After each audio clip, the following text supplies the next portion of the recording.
হ্যাঁ, আমার জামাই গতকালকে রাতে অ্যারেস্ট হয়েছে। এটা নিয়ে তো হাই উল্লাস করার কিছু নাই, ঠিক আছে?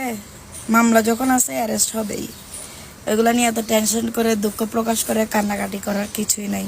আপনারা যারা ভাবতেছেন আমার জামাই অ্যারেস্ট হয়েছে আর কোনোদিন বের হবে না, ওদের জন্য এক বালতি সমবেদনা। আমরা কারি কারি বান্ডিল বান্ডিল টাকা ছেড়ে আমার জামাইকে নিয়ে আসব।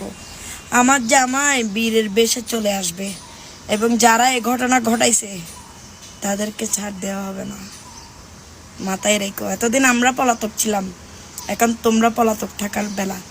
এখন আমার জামাই আইনি প্রক্রিয়া শেষ করে আমার কাছে আসবে, তখন না খেলা শুরু হবে।